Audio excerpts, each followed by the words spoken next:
สบายดีเนาะพี่น้องเนาะตอนนี้ค่อยอยู่โรงเรียนห้างแห่งหนึ่งเนาะ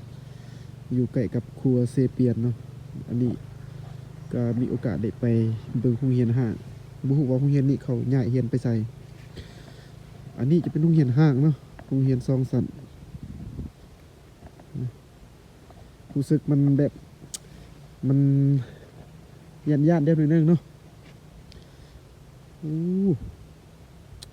บ่ฮู้ว่าเขาย้ายไปไสมันมี2หลังเนาะเบิ่งหลังคาตัวนั้น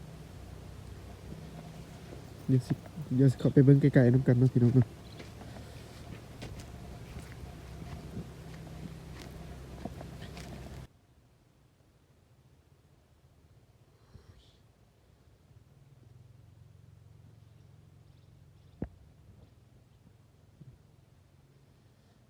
มันหลังหนึงเนาะหลังคาจนบ่มีเลยหลังนั้นเบิ่งเบิ่งโอ้ยนะเป็นโรงเรียนห้างนี่แหละอันนี้หลังบักใหญ่2ชั้นเนาะแต่ว่าบ่กะขึ้นไปถ่ายอยู่เทิงเนาะญาตินี่จะเป็นทางข้างลุ่มเนาะ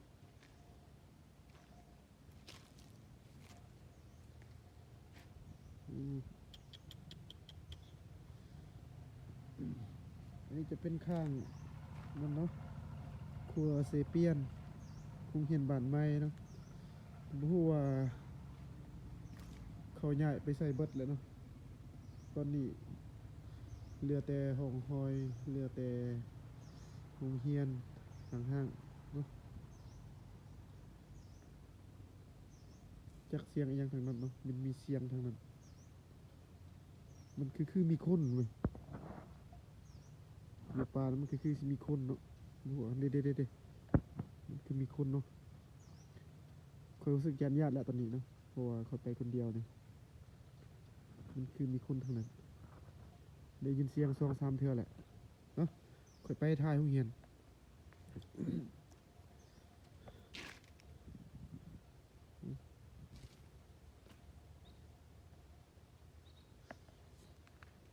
รู้สึกว่าบ่ฮู้ว่ามันสิไปได้บ่อยู่ในกะไปอยู่บ่อืมเบิ่งรถไงดอกอืมบ่รู้ว่ามันสิไปได้บ่เนาะสิเลาะไปเบิ่งป่าหญ้ามันหลายเนาะหญ้าหยุกโอ้ย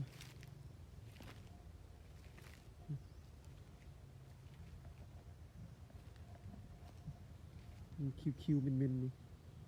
เป็นสาบเป็นหยังบ่ฮู้แหละอยู่เทิงบ่กล้าขึ้นปานใดเนาะถ่ายได้แต่อยู่ลมนี่เหลือแต่โรงเรียนพี่น้องเอ้ย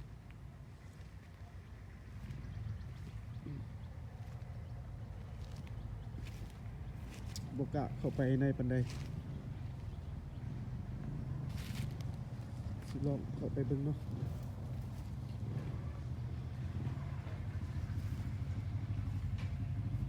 สิลองเข้าไปเบิ่ง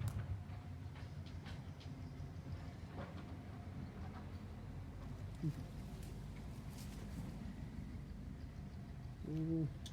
ผมเห็นหลังบักใหญ่เออโอ้อันนี้ป้ายเพิ่นยังติดอยู่นี่เนาะมันยังมีป้ายติดอยู่นี่อีกนี่โครงการช่วยเหลือด้านมนุษยธรรมโอ้โรงเรียนเบิ่งพี่น้อง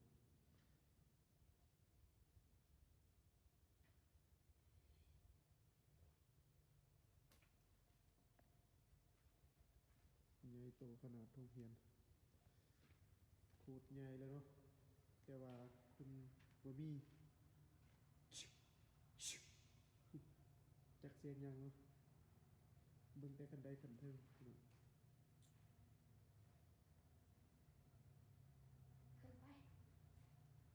ห้ามเข้าอู้อันนี้จะเป็นห้องเรียนเครื่องเขาห้ามเข้าเนาะ เขาเข้าไปแล้ว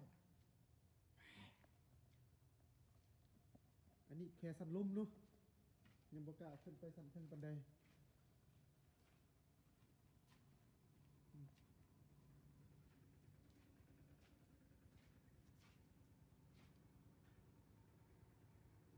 อันนี้เป็นเพียงแต่สันลมอีกสันเทิงบ่กล้าขึ้น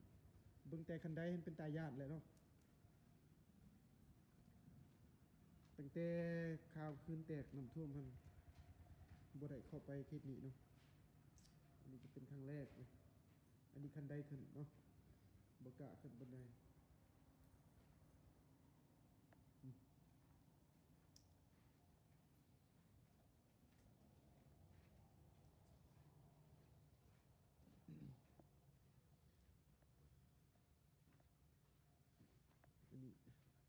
อันนี้คือซีเมนต์งัวเนาะอยู่นี่เนาะเห็นแต่อันนั้นห้องหอยงัวเนาะ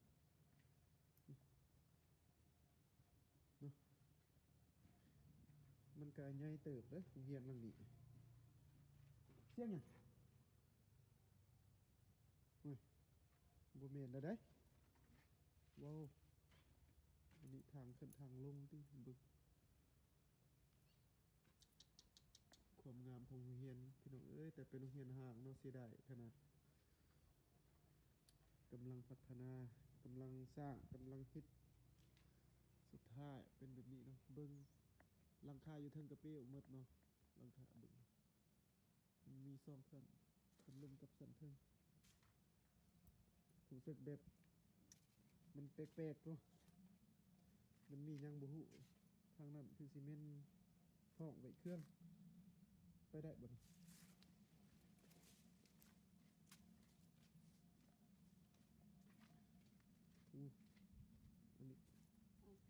อันนี้คือซีเมนต์ห้องน้ำเนาะน่าจะเป็นห้องน้ำรู้สึกญาติๆเลยพี่น้องหลังโรงเรียน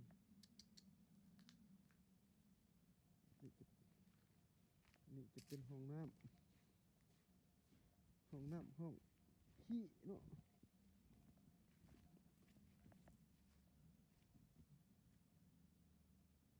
บ่อยากเข้าไปบันไดเว้ย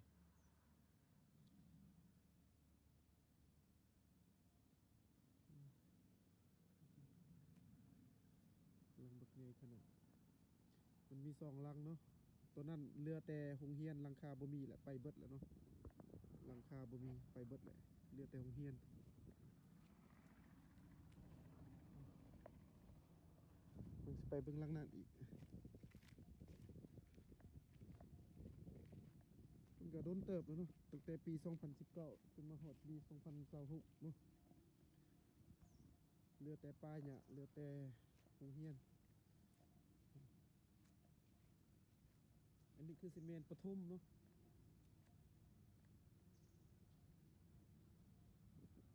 เข้าไปบ่ได้เนาะมันมีแต่ป้ายหญ้าเบิดแหละ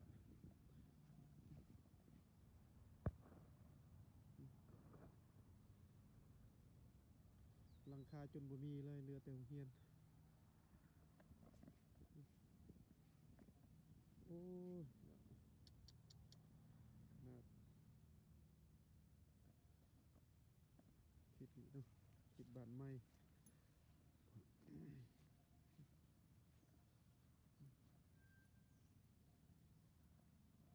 บึกอยู่ข้างครัวเซเปียนเนาะอันนี้หลังคาบางส่วนก็ไปแล้วก็บางส่วนก็ยังอยู่โอ้ยโรงเรียนนี่สันเทิงบ่กะขึ้นไปเด้อพี่น้องบ่กะขึ้นไปปานใด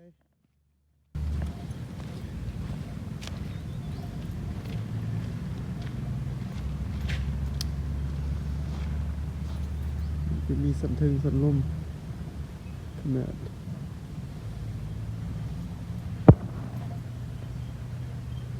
มีเสียงอีกยังมีพันบุหุเนาะ2-3 เทื่อแหละเสียงแกกกซีเมนต์ขุ่นยางครับบ่เห็นขุ่นยางเนาะยิน2-3 เทื่อแหละอันนั้นน่าจะเป็นบอนลิ้นเนาะบอนลิ้นบอนนั่งของนักเรียน ถ้าน้ำบ่ท่วมแถวนี้ก็คือสิพัฒนาไว้หลายเนาะอันนี้เรือแต่ปลาหยะเรือแต่ห้องห้อยเรือแต่โรงเรียนห้างเนาะคนคิดนี่ยังก็บ่มีเนาะบ่ฮู้ว่าโรงเรียนนี่เขาย้ายไปเรียนอยู่ไสเรือแต่โรงเรียนห้างๆคือจังซี่เนาะพี่น้องโอ้ยเนาะ